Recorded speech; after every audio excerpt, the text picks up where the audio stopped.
doing? So, I'm, like Lisa said, I'm pretty new to the scene. I moved from a small town in Nebraska.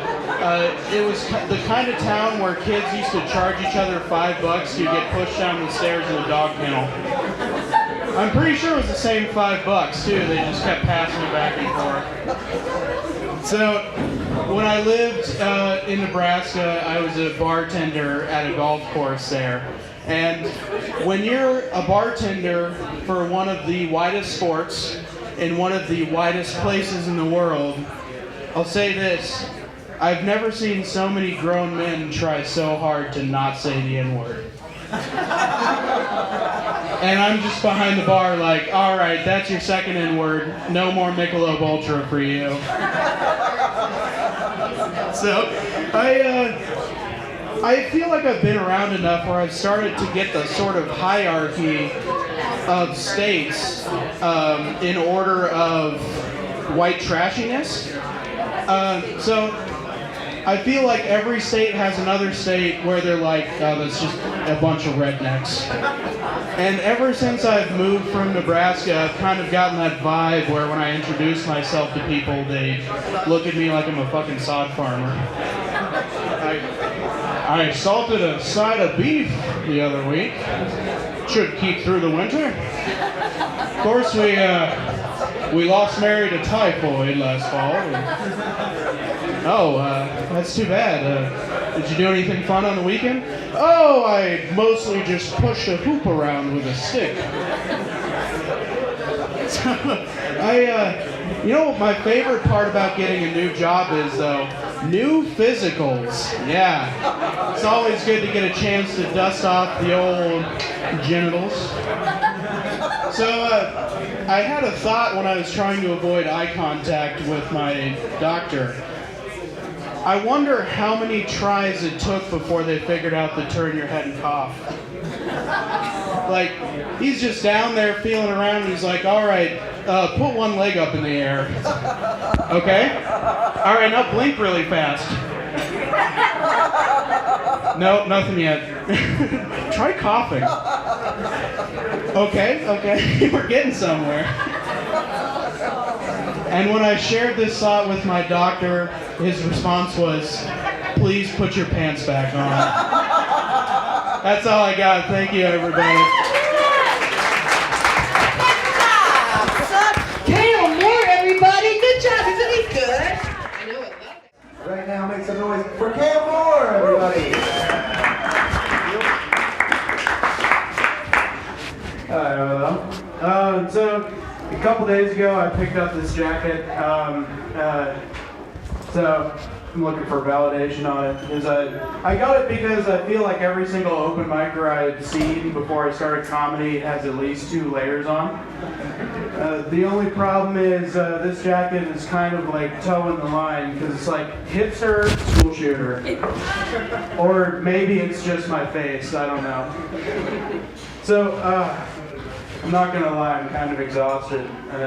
You guys ever plan on going to bed early, and then next thing you know, it's 3 a.m. and you're Googling Pee-wee's Playhouse plot summaries?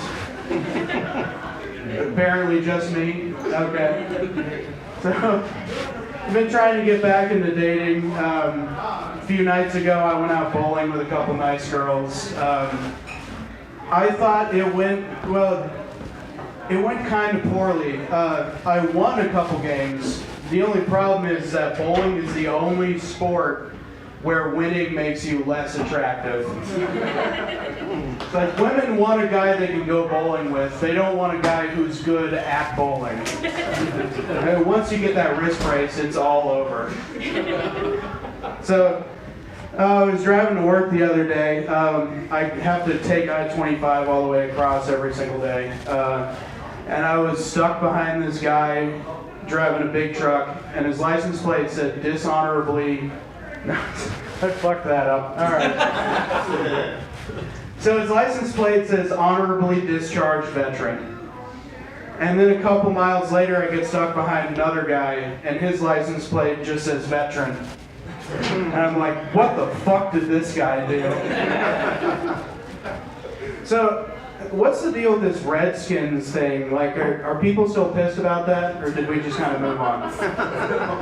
I feel like that's how you get away with shit in America, is you just stall long enough, and then people are like, fuck it. I want to know when they're going to do something about the Fighting Irish. Because I'm Irish, and I've been a giant bitch my whole life. Everybody tonight has been so funny, but I've just had a hard time focusing because of the dart machine right there. They keep playing videos of like the regional conferences in Minnesota and shit. It's like, September 27th, and it's just a bunch of guys drinking Coronas in a Holiday Inn convention center. And they're all wearing those shirts that, you know, like pool teams and dart teams wear that say like, I've got a Mustang and a couple kids, and I haven't put very much work into any of them. So I'm brand new to Denver. I've been sleeping on a friend's couch the last couple weeks, and I'll tell you this, jerking off in a house with 3 other people is like Ocean's 11. I've kind of been all over the place. Like before that, I was living in Ithaca, New York. I was on an internship. This was a few years ago. And Ithaca, if you've never heard of Ithaca, it's kind of like a UFO picked up Berkeley and dropped it in the middle of a forest. So it's just like trees, trees, trees, Berkeley, trees. And I lived out in this area. So I was about 10 miles outside of town, and I started talking on Tinder with this nice girl. And this is the reason I never want to go back to Ithaca. I burned all my bridges. So I was talking on Tinder with this nice girl who went to Cornell, which is in town. And but so I've been talking to her for about a week. But this one particular night, I was focused on the greatest invention of the 21st century, which is Fallout 4. So I'm saving civilization and just slamming amaretto sours while I do it. And she texts me and says she's horny. And I text her back and say, let me find a slang dictionary. And I text her back a couple minutes later and say, all right, I think I know what the problem is. I think I can help with that. So I'm up to my eyeballs in DiSerrano, and I download Uber. And I type in my address, and it says no rides available in your location. It's like, all right, that's weird. But there's always Lyft, so I download Lyft. This time, it tells me there are no rides in your location, and it pops up a little link. And I click it, and it's a New York Times article about how the taxi cab unions won't let Uber and Lyft operate in upstate New York. And the actual taxis in Forest Berkeley don't go out that far. So I call her and I say, hey, I'd love to come over, but if I try to drive, I'm going to either die or get arrested. And she never talked to me again. And that was the story of how I got cock-blocked by New York taxi cab unions. Yeah, I had a couple fun stories. For example, a bunch of friends of mine got picked up by a sober driver.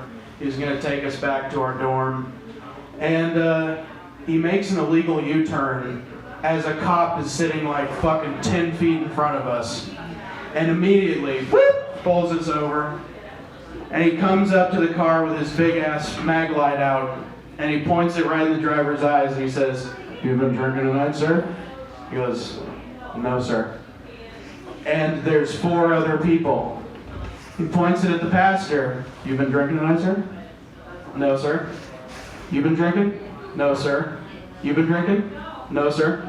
And he gets to me. "Have you been drinking tonight?" "No, sir," is what I meant to say. But what actually came out as he pointed that giant flashlight in my eyes was, So he pulls the driver out and he goes, "All right, I know at least one of those guys is shit-faced, but as long as you get him back home, I don't really care."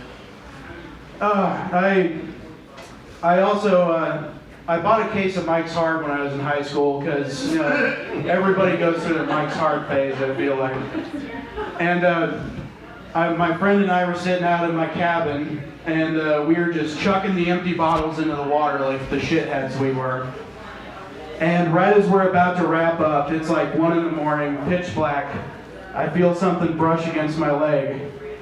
And I think it's a fish. Freak out and jump out. Lean down. It's a Mike's Hard bottle. Every single one of them that we threw in was now floating. And we had neighbors that were right there who would wake up at the crack of dawn and see 18 Mike's Hards floating in the lake. So we put the paddle boat into the water and we go on a Navy SEALs mission. We find all 18 of those bottles and hold them underwater. Go to sleep. Go to sleep. And we got away with it too. I think that's my time. Thank you guys. Cale Moore, everybody.